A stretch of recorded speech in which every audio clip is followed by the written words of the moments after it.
والآن مع كلمة السيد جون كيري المبعوث الرئاسي الأمريكي للمناخ، فليتفضل.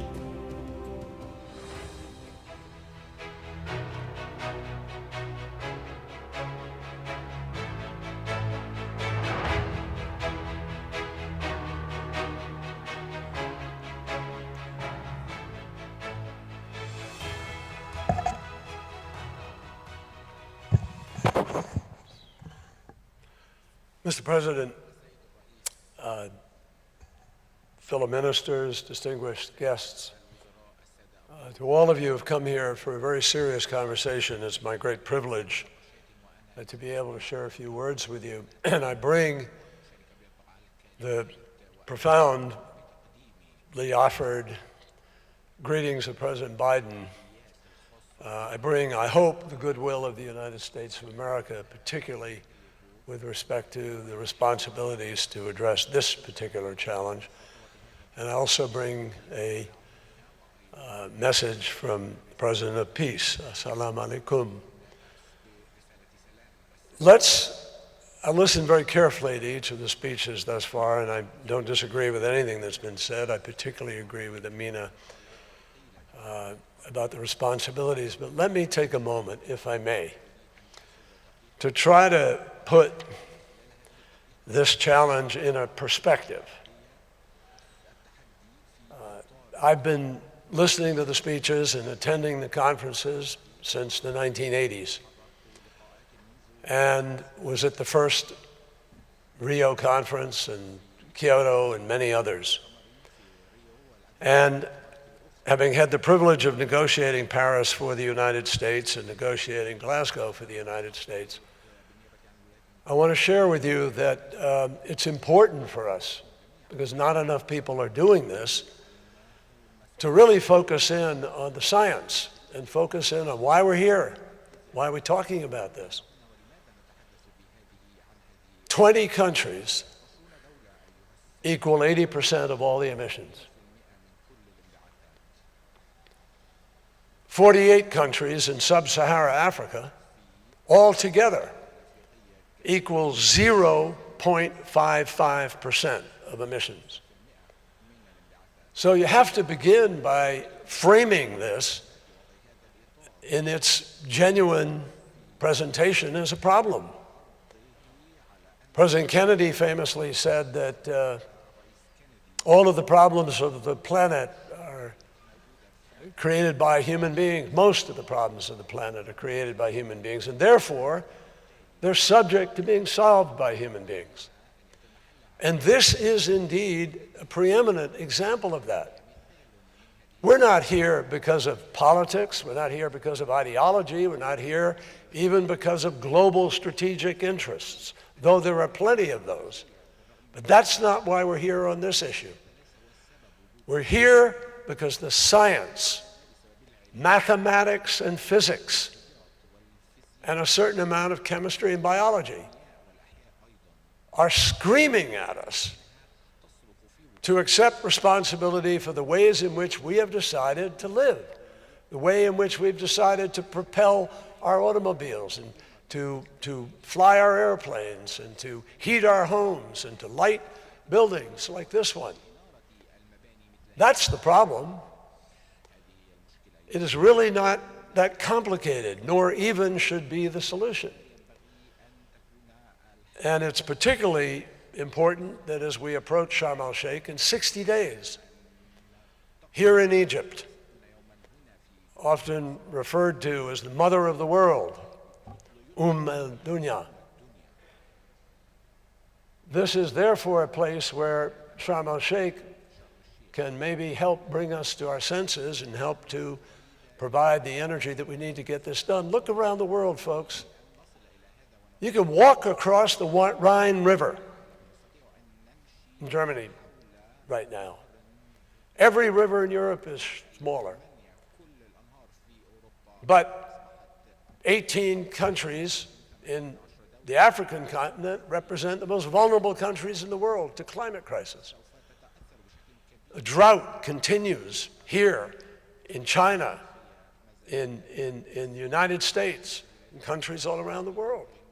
Water is disappearing. Water, which already can present conflict, is presenting us with challenges with respect to agriculture. And agriculture itself is already under siege because of what is happening.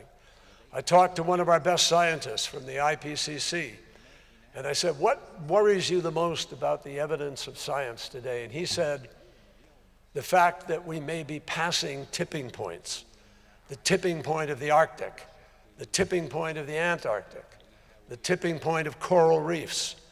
And then he said, and what is a problem is it's not reversible. My friends, 15 million people a year die from the quality of the air, which is the quality of greenhouse gases. All of it. It's called pollution.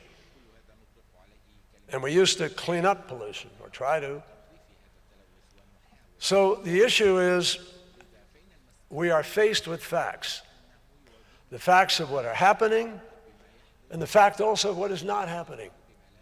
In Glasgow, 65% of global GDP signed up to do things that will keep their country in keeping with 1.5 degrees of warming as a limit.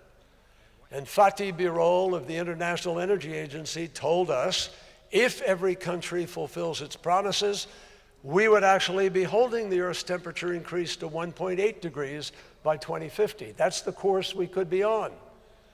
The problem is, not everyone is doing the things that we said we would do.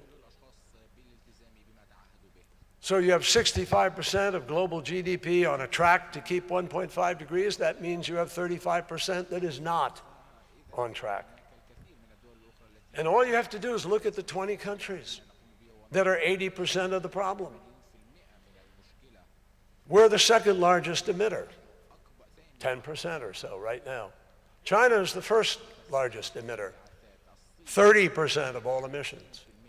And then India, and then Russia or EU, depending if you count EU as an entity in that way altogether, and Indonesia, Mexico. I've just come from Indonesia and Vietnam, where they have agreed they must transition away from coal, ultimately away from unabated emissions. And they must deploy greater renewable and begin to keep faith with where we're heading. So my friends, here's what we need to also factor into this equation, or we're in trouble. Every economic analysis tells us it is more expensive not to respond to the climate crisis than it is to respond. And in the last year alone, we in the United States had 9 separate events, each of which cost more than $1 billion. A few years ago, three storms cost us $265 billion.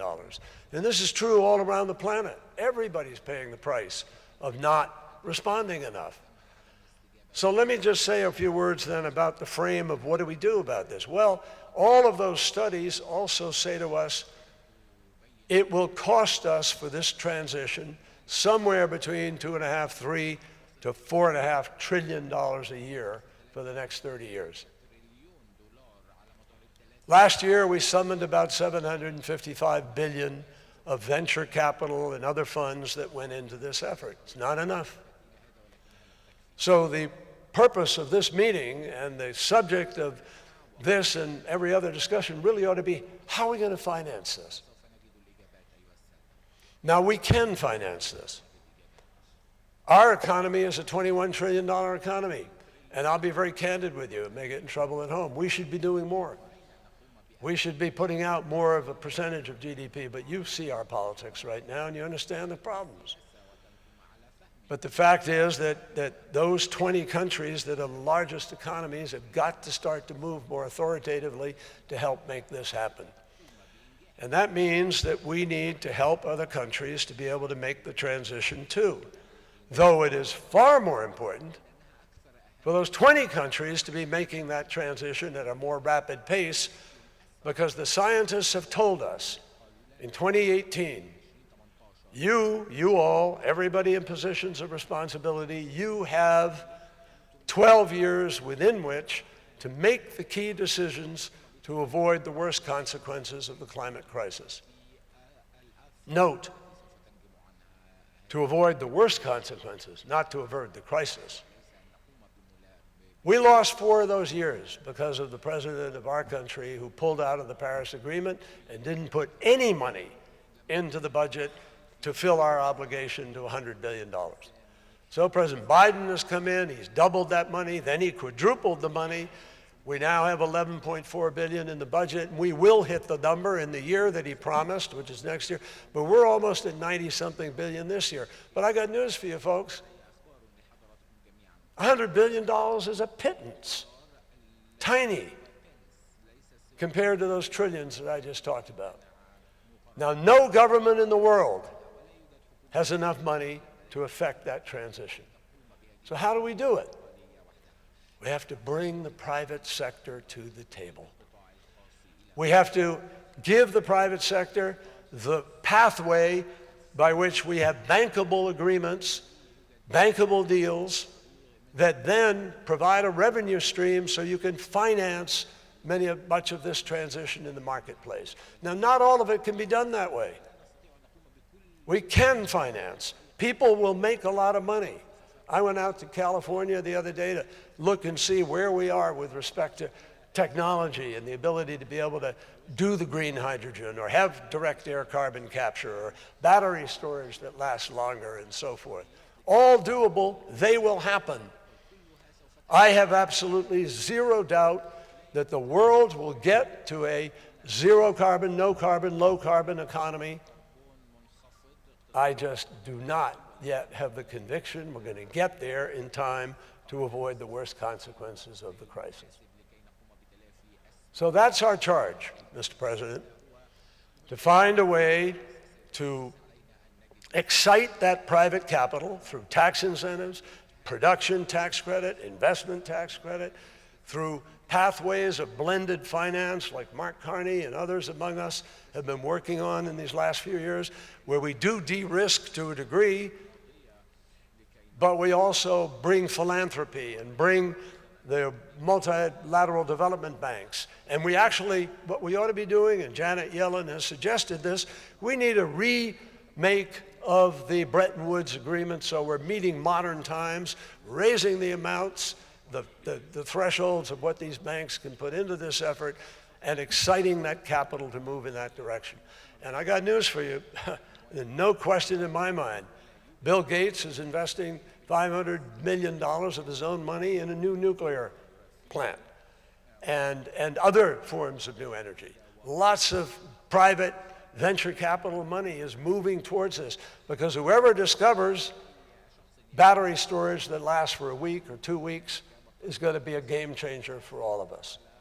But my friends, in this next period of time, we can't sit around and point fingers. What we have to do is come together, find a way to excite that capital, and find enough concessionary funding that we have the ability to de-risk sufficiently or blend finance, where you bring it from various places and you create the bankable deals that are not yet there at this moment. That is the only way I can think of finally, after all these years, that we will actually be able to affect the transition. So, Mr. President, I think this is an important meeting where people have a real chance to sit down and talk about how do we really do these things?